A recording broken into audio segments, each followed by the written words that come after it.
A very good evening. Thank you for joining us here on this Tuesday. You're watching India Tonight. I'm Nivedna Prabhu, and with me is my colleague Sumita Kare. For the next 1 hour, we of course take you to the top stories. But let's begin with our main focus tonight. US President Donald Trump's proposed peace plan for Gaza has in fact received widespread reactions. The US President has set a 96-hour deadline for Hamas and said that it's going to be a very sad end if Hamas does not agree to that particular peace plan. Now, Hamas, meanwhile, is said to be reviewing Trump's peace plan for Gaza.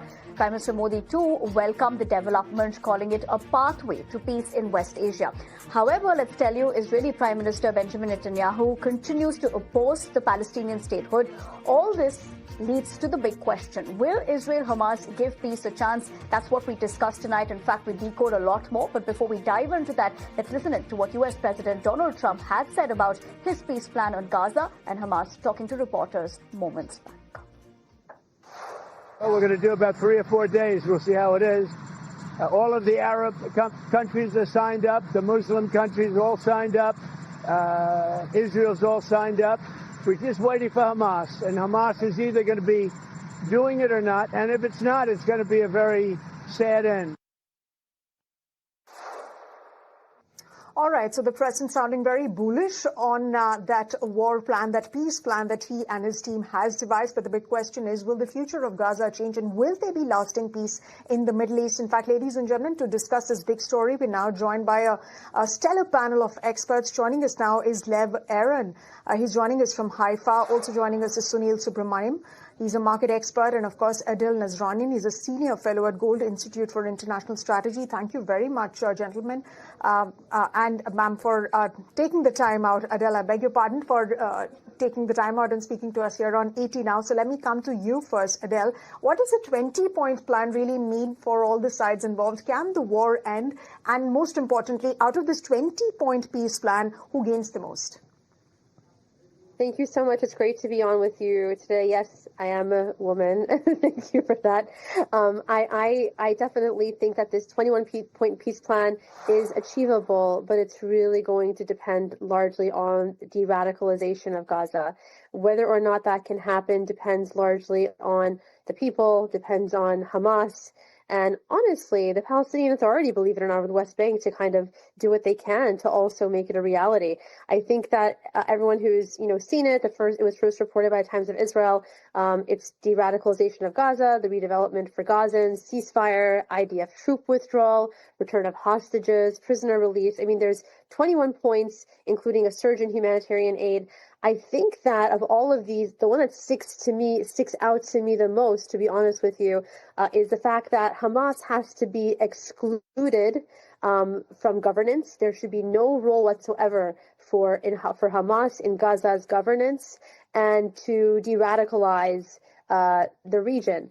I think those two things are going to be massive. I think at the end of the day, honestly, Palestinians are the ones who will benefit the most from this. And of course, Israelis, because they're not going to, there'll be a surge in humanitarian aid. Palestinians will no longer be used by terrorist organization Hamas as their tools of oppression and to be used as basically human shields. And I think that you're going to see a lot of de-escalation in tensions between those two civilizations, between the Israelis and the Palestinians. And frankly, I think that, there's been a two-state solution is the only viable solution for peace in the region. And it's constantly been the Palestinian Authority that's been rejecting it. I really, really hope that this time around we can find a true pathway following the 21-point plan, which is brilliantly laid out, logically laid out, common sense, to be able to arrive at a two-state solution for once and for all, for everyone, all the people who are really depending on it. Right, Adele. In fact, you make very imperative points in your opening remark. In fact, we'll come back to you on that front. But Lev, let me come to you. Do you see this as a realistic window for negotiation, or is escalation inevitable? Israel is a loyal state in the American bloc. So the capacity of Netanyahu to resist or to say no to a Trump plan is almost zero. On the other hand, Netanyahu has a far-right bloc inside his government. So among the right-wing Israelis, this plan is not very popular. We should not envy Netanyahu at this point. Netanyahu does not want a Palestinian state. Netanyahu believes that the Palestinian Authority is a venal and corrupt entity, and there is no use even speaking about Palestinian state, but this is actually what the 20 points are saying. So for Netanyahu's government, it is not an easy plan. Since we don't have a consensus, let's see domestic consensus about the war in Gaza, this is the best plan Netanyahu could get from Trump. Right, Mr. Aaron, and we'll come back to you on that point. Adele, I'll come to you and ask you another question. And Mr. Subramaniam, thank you very much for patiently waiting. We'll come back to you in just a bit. But let me take a follow-up question from Adele. The point that you made about, a two-state solution. But can any peace plan really succeed if one of the key players fundamentally rejects the idea of Palestinian statehood? No, of course not. And I have to pose that same question on the other side. Even if the Palestinian Authority and let's say, the powers that be in Gaza would like to have a viable two-state solution, their refusal to recognize Israel's right to exist is an inherent problem that has been there from the start. And so I have to say, even though this 21-point plan is very logical, as I said, common sense, it's very achievable, the fact of the matter remains that the Palestinian Authority has continuously refused to recognize Israel as a Jewish state and its existence. And so from one side, of course, Israel is going to, the current leader, Benjamin Netanyahu, Prime Minister, is going to also not want to recognize a Palestinian state. That's why I don't know, although it's a very, altruistic, it's a very, a common sense way to lead things forward, you're absolutely correct. If one side or both sides don't believe the other side actually should exist, then it's going to be very difficult to have that process take place and take hold tangibly. Absolutely. To navigate that would be difficult. It would be a pain point as well as to the way you're looking at it. But Adele, we'll come back to you on that particular point. But Mr. Subramaniam, like Sumita said, not only thank you for joining us, but also being extremely patient while we've had the opportunity to come to you. Let's talk about the fact that with what we're looking at here, in a sense, would it trigger volatility in investor sentiment? I think it will calm it for the time being because this is a peaceful way forward. And I think it's an attempt to solve a problem. But I think the key issue here is that we are not talking about the main people involved, which is the Hamas.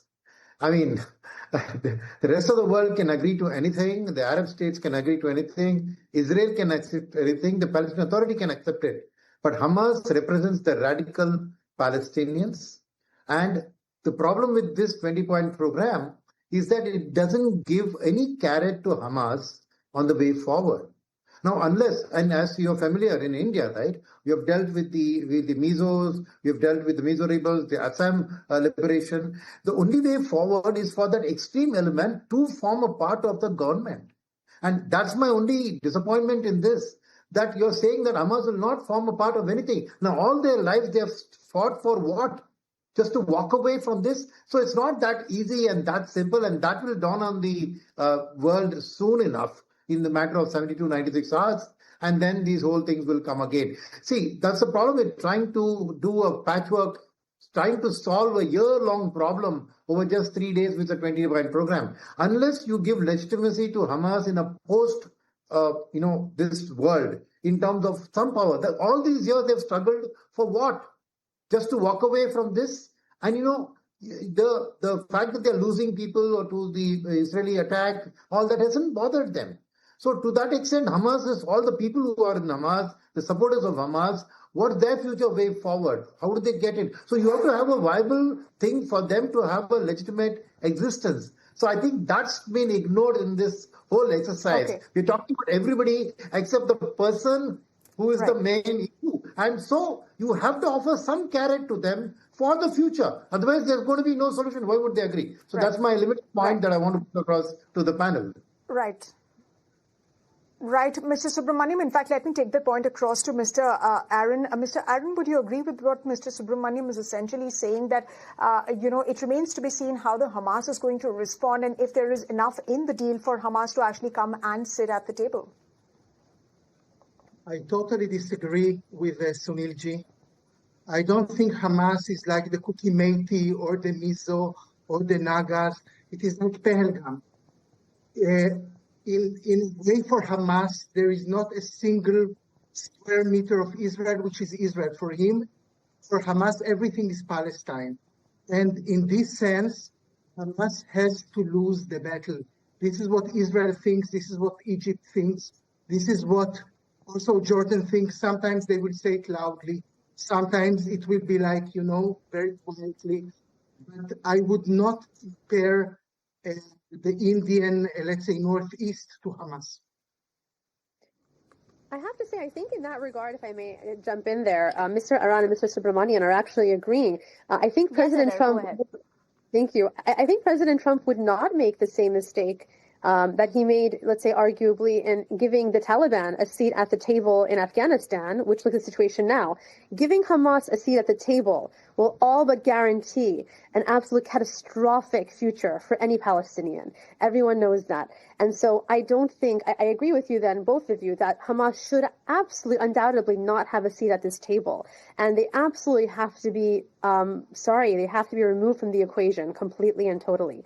And frankly, I must say, unfortunately, I think that there are some corrupt leaders within the West Bank, and we're aware of this, who would rather pay shahada salaries to people who are willing, not themselves, by the way, to kill themselves, but to put their own people in the line of death and to pay their families salaries in order to continue benefiting off of the blood and tears and bones of their own Palestinian people. And this is the difference between one side and the other. The other side doesn't do that.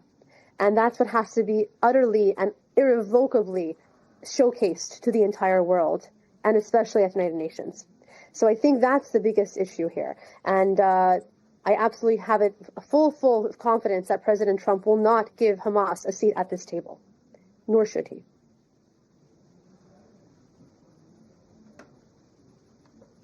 And Mr. Subramaniam, would you want to come in and counter that?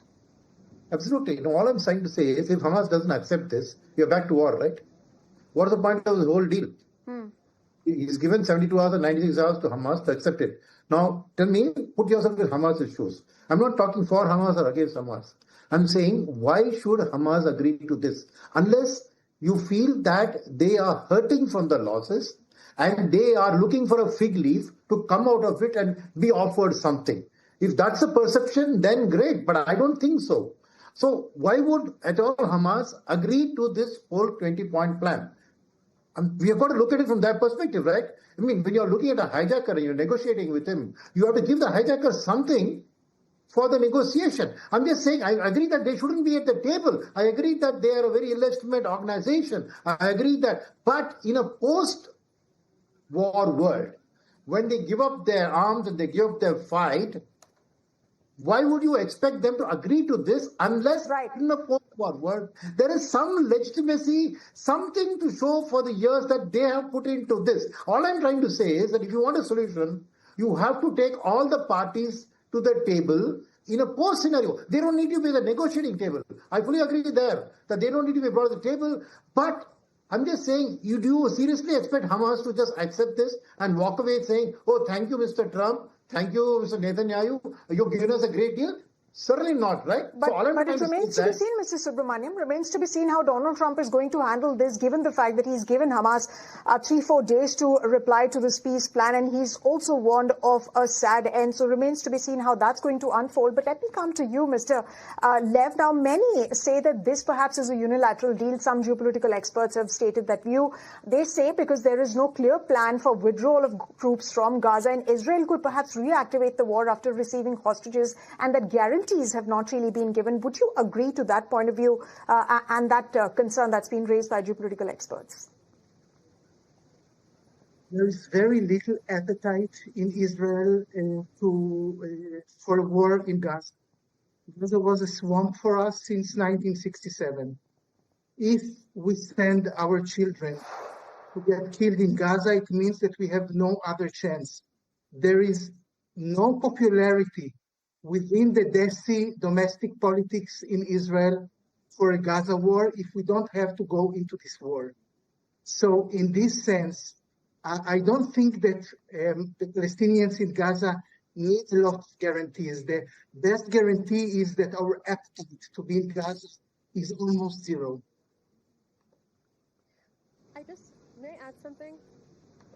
Right. In fact, as you pointed out, Lev, let me take this to you, Mr. Subramaniam, given the kind of reactions that we're also seeing that has come in, focusing on what Prime Minister Modi also has said, calling for a pathway to peace. In terms of that, messaging and also from your perspective, how are we looking at that? I think, like I said, we all have a duty to support the peace process. Bodies are there, hostages are there, families are suffering. So any way for peace, we have to support it. All I was trying to say is that in trying to derive a peace solution, the main antagonist there, however unpopular, however bad he is, right? You have to give him, either you force him saying that you have no choice, accept it, otherwise you're exterminated, which is what Mr. Trump is hinting. That saying if you don't accept it in 96, all hell will break loose, which means is he going to unleash American weapons there? Is he going to go and drop bombs from American bombers? We don't know that. But I'm just saying that the pathway to peace is a very noble attempt to try and solve it.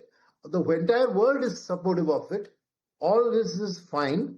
But the point is that and we have to give this a chance. So he's given it a few days now. Let's wait through those days. So I think that everybody has positively supported, and that's excellent. I think the whole moral force of the world, he wants a solution to this war. And I think that for Israel, it's very important that they get those hostages back. So I think that imperative for Israel also to push through is very clear. And so I have no doubt that peace must be given a chance, and that's been given. Fair enough.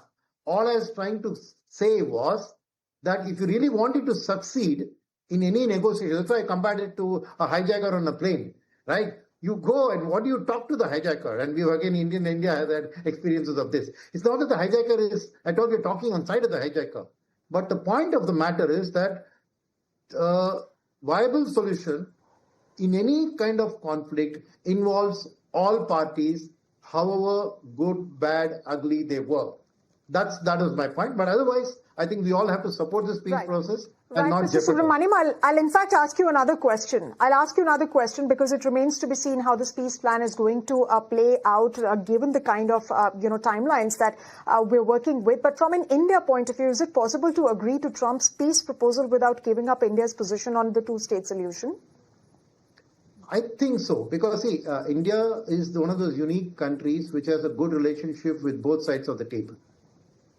Right? We have an excellent relationship with Israel. We have an excellent relationship with the Palestinian world too. We have always maintained that talks are the way forward.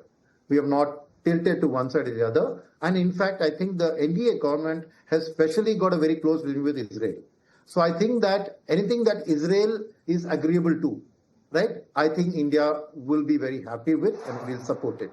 The only thing is there's a radical element within Israel which I'm not sure has yet supported Netanyahu in this peace deal. Mr. Lev can probably answer that there is opposition within Israel from the far right there, which is another factor to be considered. But I think from India's perspective, I think peace here is absolutely a priority. We will support all efforts there in that process. I want to add something, if I may. Diplomacy never works until it does. But I have to say, more often than not, it only works after brute strength. And that's the way to reset the balance of power. And you never are able to achieve peace if you're negotiating from a place of weakness. The people who are negotiating from a place and a position of